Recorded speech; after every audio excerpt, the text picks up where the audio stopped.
Dear friends, welcome to our channel let's make them easy. আজকে আলোচনা করব simile নিয়ে।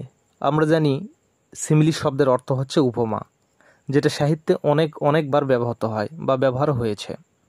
তো প্রথমে আমরা ডিফিনিশনটা নিয়ে একটু আলোচনা করব। A simile is a figure of speech and it is mainly used to compare two or more things that possesses a similar quality. একটা সিমিলি একটা ফিগার অফ স্পিচ বা বক্তৃতা দেওয়ার একটা ঢং, যেটা প্রধানত দুই বা ততোধিক জিনিসের মধ্যে তুলনা করতে ব্যবহৃত হয় এবং সেই দুই জিনিস হবে বা সেই দুইটা জিনিসের মধ্যে তুলনা হবে যার মধ্যে সিমিলার কোয়ালিটি থাকবে বা মিল থাকবে। A simile is defined as a word or phrase that compares something to something else. অর্থাৎ সিমিলি একটা শব্দ বা শব্দগুচ্ছ দ্বারা নির্দিষ্ট হবে বা শনাক্ত হবে, যেটা কোনো কিছুকে অন্য কোনো কিছুর সঙ্গে তুলনা করতে ব্যবহার হবে। Using the words like or as, এখানে শব্দ দুটো ব্যবহার করব আমরা, একটা হচ্ছে লাইক অথবা as. For example, as white as milk, দুধের মতো সাদা, অর্থাৎ কোনো একটা জিনিসকে আমরা দুধের সঙ্গে কম্পেয়ার করব। ব্ল্যাক লাইক হেয়ার, চুলের মতো কালো। ব্রেভ লাইক এ লায়ন, একটা সিংহের মতো সাহসী। বিজি লাইক বিস, মৌমাছির মতোই ব্যস্ত। As fast as a train, বা একটা ট্রেনের মতোই দ্রুতগামী।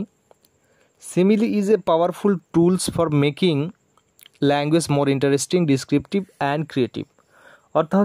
অর্থাৎ সিমিলিটা একটা শক্তিশালী যন্ত্র, যেটা ভাষাকে অনেক চমৎকার করে, ইন্টারেস্টিং করে, বর্ণনামূলক করে এবং সৃজনশীল করে। এখন আমরা একটু উদাহরণ দিই। His shirt is as white as snow, অর্থাৎ স্নোর সাথে তার শার্টের কম্পেয়ার করা হয়েছে। তার শার্টটা স্নো বা তুষারের মতোই সাদা। Here the colour of the shirt is compared to snow which expresses the whiteness of the shirt, অর্থাৎ এখানে শার্টের কালারটা কম্পেয়ার করা হয়েছে স্নোর সাথে, যেটা দ্বারা এই হোয়াইটনেসটাকেই ফোকাস করা হয়েছে। এছাড়াও আমরা উইলিয়াম ওয়ার্ডসওয়ার্থের I wandered lonely as a cloud এই কবিতায়ও দেখতে পাই। প্রথম লাইনেই তিনি লিখেছেন I wandered lonely as a cloud, তাহলে এই অ্যাজটাই হচ্ছে সিমিলি। অর্থাৎ কবি এখানেই বর্ণনা করেছেন আই ওয়ান্ডার্ড লনলি, আমি একাকী উদ্দেশ্যবিহীনভাবে ঘুরছিলাম, অ্যাজ এ ক্লাউড, একখণ্ড মেঘের মতো। তাহলে মেঘের সঙ্গে এই কবির এইমলেস মুভমেন্ট, যেটা উদ্দেশ্যবিহীনভাবে ঘোরাফেরা, এটাকে কম্পেয়ার করা হয়েছে। অর্থাৎ একটা মেঘ যেমন এলোমেলোভাবে ঘুরে বেড়ায়, তার কোনো উদ্দেশ্য থাকে না, ঠিক কবিও ঠিক সেইভাবেই ঘুরে বেড়াচ্ছিলেন। সুতরাং কবির এই এইমলেস মুভমেন্টটাকেই ক্লাউডের সঙ্গে কম্পেয়ার করা হয়েছে।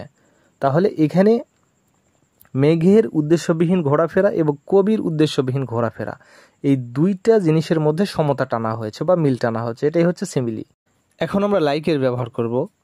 Hour freedom fighters fought like lions, অর্থাৎ আমাদের মুক্তিযোদ্ধারা সিংহের মতোই যুদ্ধ করেছিল। এখানে the strength and courage of freedom fighters আর compared to those of the lions, অর্থাৎ সিংহের শক্তি এবং সাহসিকতার সঙ্গে ফ্রিডম ফাইটারদের শক্তি এবং সাহসিকতার একটা তুলনা করা হয়েছে। সুতরাং এখানেও সিমিলারিটি আমরা দেখতে পাচ্ছি। এছাড়াও রুডিয়ার্ড কিপলিংয়ের ট্রু রয়্যালটি কবিতায় তিনি লিখেছেন there was never a queen like Balkis, তাহলে এই লাইকটাও কিন্তু সিমিলি।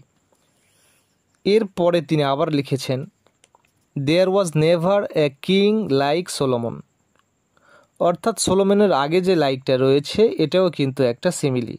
সুতরাং এর আগেই আমরা পড়েছি যে লাইক অথবা অ্যাজ দ্বারাই আমরা কি করব, ডিফাইন্ড করব, নির্দিষ্ট করব বা স্থির করব যেটা সিমিলি।